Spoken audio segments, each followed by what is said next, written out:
Hey guys, welcome back to We Watch Movie. I'm Mike and he's Jay, and today we're starting our freaking horror fest, horror fuck, horror awesomeness. Stephen King week! Yes, we're too excited for Halloween, so we can't hold it in any longer. Like a little boy on Christmas, we're going to open up our presents early, and we're going to start Halloween Horror Month now. With the final tie-in with the last episode of Under the Dome, we thought we'd start off our Halloween Horror Month with Stephen King week. We're going to do weekly stuff. Some of them have 9 days in them, but you know, we'll make our own rules. We don't live by your rules, world. Don't fuck with it. So we're starting off with Stephen King week, just regular. It's kind of, think of it like an AMC sort of thing. It's not like a top 10 or anything like that, but we're just going to put up movies. Put it up and shut it up. Yeah, this week's Stephen King week. Next we're going to do the Scream movies. We got Vampire week, we got Demon week, we got Haunted House week, a whole plethora of fuckity fuck horror fuck. We watched a movie. Yeah. We watched a movie.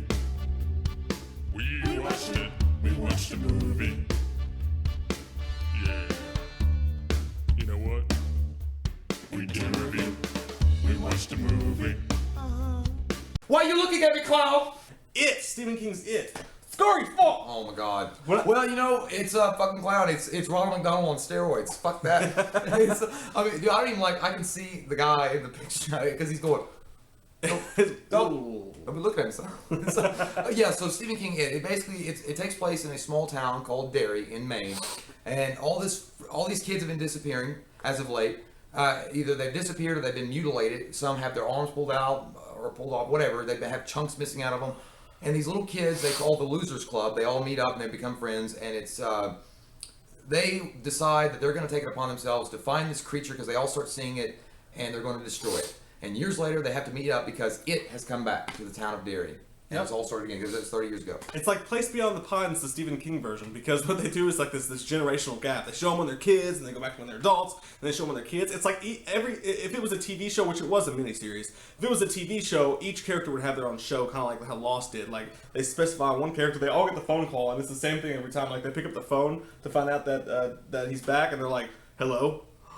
Yeah, I hated that part. Like when they would do it, it would go dun dun dun dun, and then they would have a flashback for like what happened then. That's the same thing that the killings would happen though. If you notice, like Stephen King, like I got yelled at by my wife for watching this with my daughter, which don't give me any shit about. My daughter can handle scary movies. She loves Goosebumps and stuff like that. And I was watching it, and they don't actually show anybody dying. You know, it's nothing really that graphic. It's just kind of psychologically creepy. But you notice, every time somebody dies in one of these movies, it does like this. They don't show them dying, but it's just like I think that was because mainly they didn't have the technology to show. I mean, and it was also on TV. They didn't have the greatest special effects in the fucking world. Obviously, at the end of this movie, you know the special effects suck dick. But overall, it was just the clown. I guess the whole idea behind a clown. I mean, Stephen King played on people's fears. Like everybody's just about afraid of clowns, and they fucking got a great actor. Tim Curry was like the fucking man in this. I mean, there was no way that this movie could have been half as successful without him playing the clown, and that scares the shit out of people's clowns. I mean, I don't like that rubber nose, that fake smile, and that fucking white face. Don't get near me. And then you got the sharp teeth to it. And it's like, oh shit. That part when he's like in the sewer drain, you were talking about that. We both have our own creepy moments. Mike was talking about the part at the beginning of the movie when Georgie comes up to the sewer drain. He's like, they all float down here. And he's like, we have cotton candy and balloons come down. Like that, I would have been like, I mean, I know he's a little kid, but even as a little kid, and he's like, I don't talk to him. It's like, I mean, you see a clown pop out of a fucking sewer grate, you're not going to be like, hey, give me my boat. I'd be like, fuck that. Mom! That's the part that freaked me out so bad. I don't know what it is about that part that freaked me out, but he goes up to the sword, you're like, something's gonna be in there, and then he pops out and he's like, come down here, Georgie! And it's just like, why the fuck do you have a Brooklyn accent? That's what, yeah, dude, when I first watched it, it scared me when I was younger. It's not as scary as now, but it's still creepy. But still scares the shit out. But the whole thing was when that part popped up in that sewer grate, I was watching it because I was by myself. It was late at night. I was watching it, the TV was on, and it was dark. My wife was asleep, so I was down there alone. And when that part, and he goes, "Sins," like that, because his face just goes, "Sins," and my butthole went. I was like, it just kind of, because I forgot it was coming. I was just like, Yeah, well, it's the quintessential, like, this movie is really the reason why so many people around our age group are fucking freaked out by clowns, like, endlessly today. That's what makes clowns so freaky. Like, I would never even looked at a clown and thought, nah, kind of freaky if it weren't for this movie. But they take a huge fear right there, and you're already winning, because if you take that clown and you've got a good guy to play the clown, and the clown is actually scary, the movie's like, choo! If it weren't for the clown, though... Yeah, I don't think the movie would have been half as good. And you know, the thing is, I think that this movie suffers from what I like to call plot exhaustion. I mean, it was it's adapted from a Stephen King novel, which everybody knows Stephen King writes these really long, detailed books. I think the It novel, I'd read it, is like over 1,000 pages long, and you're trying to squeeze 1,000 pages plus into a little miniseries. It's fucking hard, and you've got to make sacrifices to get it onto film because it's not gonna. You can't explain everything. It's not gonna sound. It's not gonna look good, and I think they suffer from this because a lot of the ideas that they had going through this were pretty good ideas, but they were half-formed. They were left. They were vague. They didn't complete them. I just.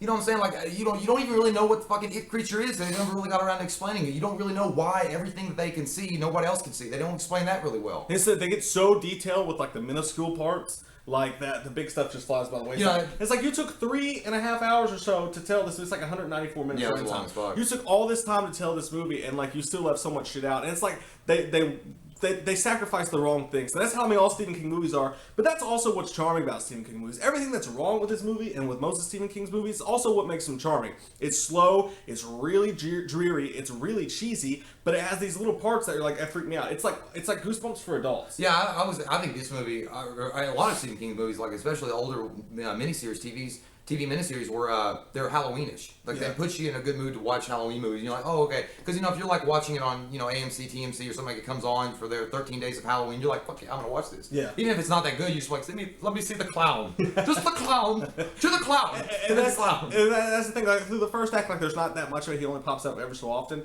But when you give a 3-hour running time to it, the clown pops up so much that every time he pops up, he almost gets less scary. Yeah. And not just that, but what makes this movie so charming, like the Stephen King-isms that make it charming, also take away from it and make it disappointing. Because if you would have taken this clown, and I know this is gonna sound crazy, but if you had taken this clown and this story and gave it to someone who like made it just like a legit horror movie, it was just made to scare the fuck out of you. It was like rated R hardcore. I mean, this was too, but it was just someone who really they didn't care about the Stephen King stuff. They wanted to make a Shining type movie, kind of like Kubrick did with The Shining.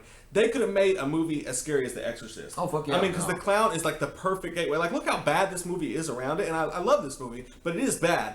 How bad the whole movie is around that clown, and it's because of the fear of the clown, it's still this good. I think that they could have taken this movie. I think they could have, used Tim Curry in it and then made it a 2.5-hour movie. Put a lot of fucking effects into it. Put a lot of creepiness factor into it. Got better actors.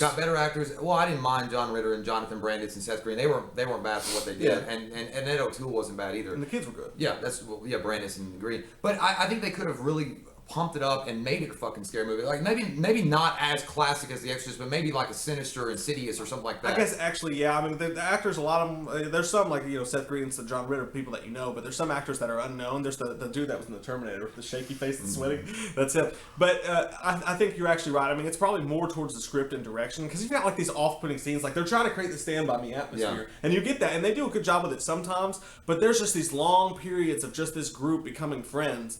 And it's like mixing the Buttercream Gang with the Exorcist. Every time you said the Buttercream Gang, I was like, would you go to prison? Yeah, I know what you're saying. But and then those scenes that you're talking about charming, I actually liked the scenes when they would flash back to the 50s and they were little kids and they were like bonding together and then these bullies were there and all that stuff. I actually wish that they had just made the whole movie around that whole era. I agree. I think so too. Because when they were adults, it was just really corny. Yeah, that's when it got. But you're right. When they were kids and when they're adults, it makes you forget that. But when they were kids, it was actually really. That was why it made more sense. Because when you're kids, you would understand like what a child's imagination and being a child like that in that kind of situation and how you're gonna have to deal with and overcome these horrific things that are happening. It's a lot more poignant than when you're an adult, and even the adults, like don't get me wrong, not all of them were bad actors, but even then they kind of came off like, I don't really believe this shit. Like I don't care, it came off like that. But these kids were so into it, they were like, we're gonna fucking stop it and stuff like that. That's a really good point. Yeah, I mean, I didn't think about when I was watching, but you're right. If they would have just made the movie about those kids, it would have been. I loved it. I loved that whole 50s scenes, like when they had Huey Lewis in the News, the overture, the soundtrack from the 50-ish soundtrack, whatever. Yeah, and then the fat kid that was getting picked on. I like that. The bad guy bullies or whatever, stuff like that. I was thinking about that. I know that, speaking of fat kids, it's like, if, we had a problem with obese in America. If they just slapped this motherfucker on the bags of McDonald's with his teeth showing, nobody would want a Happy Meal. It's like, I want another one. I'm going to get another fry. And face pops out. We all down here. Fuck it. Give me a salad. Yeah, every time he said that, did you not think about the toilet? Dude, yes, and it was so weird that it all took place in the sewer, and he was talking about things floating. Dude, I mean, it got so corny at points that it felt like a Fruit of the Loom commercial. Like, when they're adults and he goes back and he pulls out his bike and they go riding like two grown men. Not just that, but I'm not being racist here, but a black guy and a white guy. We rode a bicycle together. Riding on a bicycle together around town, like, on the same bicycle, like, on each other's Yeah, that's backs. what me and Mike do all the time. Let's go to Lowe's.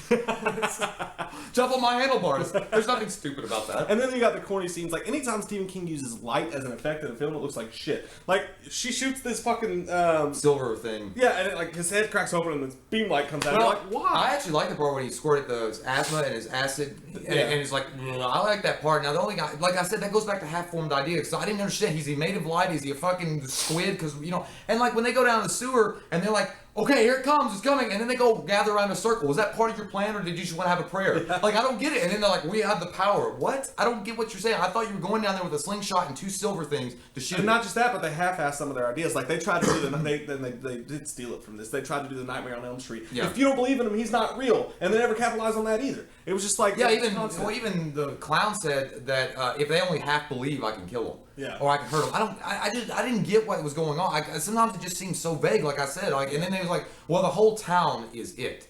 Like, okay, what does that mean? You don't really explain it because that town is so ignoring everything. I don't get it. But I think also that... I think it has something to do with that they each had like their own tragedies going on in their life. Like his little brother Georgie dies, and that kid's like Devin Sawa reincarnated, isn't he? But his little brother dies, then the girl has the dad that beats her, and they've all got their own issues. And I think that ties into it too. Like once there's just psychological space there that the demon clown whatever can get into, that works it. But the thing is, at the end of the day, this movie's still really charming. It reminds me of my childhood when I watch it, because when you're a kid, you don't care about plot, storyline, all that. You're just watching. You're like, fuck, there's that fucking clown. Mm-hmm. I watched it with you guys for the first time at your house, and I was like, ah! It was bad, dude. My brother's absolutely terrified.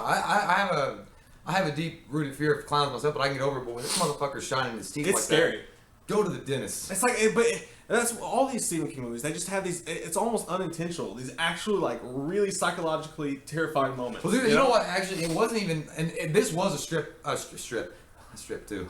This was a straight off rip off of Nightmare on Elm Street. This part, for me, it was anyway. When the girl Annette O'Toole comes back to Derry, and she goes up to her old house that she lives in, and she clicks on the door, and that old woman answers it, and she's the clown in disguise, and she looks like an old raisinette. Eventually, she gets her eyes sunk in, and she's like, like that, and then she runs away, and then the clown's in the door. It's like, and then then she looks again, and the house is all boarded up. So it was never really there. That reminded me straight up of Nightmare on Elm Street. He lives in like a sewer, like the boiler room. There's a lot of tie-ins to Nightmare on Elm Street. And I don't get it. Like, they don't explain. Plays on kids. I get that the It clown has to have you scared of him for you to taste good or whatever. Like he said, you taste better when you're scared. And I get that. But at the same time, like when he had Seth Green cornered in the boiler room in the school, why didn't you just kill him then? Why didn't you just eat him? I mean, he had his fucking arm. Maybe he just wants to get him to a certain... I thought maybe he wasn't powerful enough yet. Like, I don't get, like, they didn't, you know what I'm saying? Like, why couldn't he just kill him at certain points in the movie when they were all alone and he had them? That's true. You know?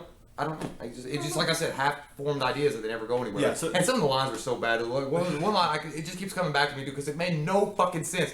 That like one weakling kid, and he's older, and he's the one with the asthma, and he's running through the sewer, and then he's like, before we go in that room, I have to tell you something. I've never had sex. And I can never sleep with somebody if I'm not in love with anybody. And the only people I've ever been in love with is you. Is you all. You guys. And so I was like, what the fuck you is that? A gangbang in the I know, sewer? I was like, what does that mean? I was like, and I thought that his friend was going to like, after this is over, we'll have sex. Like, I thought that was what's going to happen. But it's like, why did you say, that's like me saying, if me and Mike were hunting a monster down with a bunch of other people, and I'm like, before we go any further, I have to tell you something. I prefer gum with flavor crystals. it's like, just make sure I got that out there. Well, not just that, but all this pointless shit. Like the woman who like sleeps with her boss, he's like, he walks up to her, he's like, she's there and they're working together, and he's like, don't be nervous. It's a big day. We're about to make millions of dollars. And he's like, he's a terrible actor. And she's standing there and she's like, okay. And he's like, she's scared to death of him. He's like rubbing her hair back, and he's like, now kiss me. He was like, and don't ever contradict me again. And then they were laying in the bed together. He's like, I see that you've forgotten your lessons. And he like slaps her. He's like, oh, it's kinky. Yeah, and she's supposed to be this like strong-willed, like person or whatever. Why would she ever allow that part to happen? Well, I don't get it, man. Because she was abused, like apparently all of her life by her dad, and now by this guy. And all of a sudden, when she gets a phone call from Derry to come back home, she takes a fucking like piece of furniture and throws it at his ass. So slow motion. Like, if you ever touch me again, I will kill you. With the way they slow motion it, you would think she was throwing like knives or some shit, but it was like a jar of Vaseline. It was like, I was like, why did you have Vaseline in your room? What were you doing? But I mean, at the end of the day, I mean, it's cheesy. It's got terrible moments in it, and eventually you're just like, oh fuck, when is this movie going to end? Yeah. But it's fun. There's certain parts where it's sneaky scary. Well, it's really sneaky. It really fucks you up, and I really think the end just ruins it. I mean, the last 20 minutes of the movie is fucking garbage. Like, I mean, it really does. Like, the whole movie's actually decent, and except for the vague ideas and plots that they don't do with. But when they get to the end and that cheesy ass monster comes out, and it's like, oh, and then it's like doing the deadlights. What the fuck were those anyway? And it's like, look at my belly, and they're like, oh, then I was just like, that is the cheesiest shit I've ever seen in my life. And then I'm like, well, I'm done. How do you take 3.5 hours to explain this movie, and you still don't want to explain like? Well, I know because when it first came on in 1990, I know that everybody was like pumped about it. Like, oh my god, we're gonna get to the end, we're gonna finally see this big epic moment, and the clown's gonna reveal himself for what he is, because you don't even know what he is. He's like, I'm an eternal child. Well, okay, that's cool. There was a fucking spider that looks like you bought it at Party City. Crush that bitch, and then they like beat the shit out of it, and then pull its heart out. I was like, oh, okay, so that's what happened. And then of course the very end where he's like, we've got to outrun the devil, and he's like puts her on the bike, and they're going like 2, okay, and he's like all of a sudden she's like, I'm awake. That was so cool. That was the cheesiest moment. One of the cheesiest moments. Yeah, he's like, beat it, Audra, beat it, and he's like, beat it, Audra, and then she goes.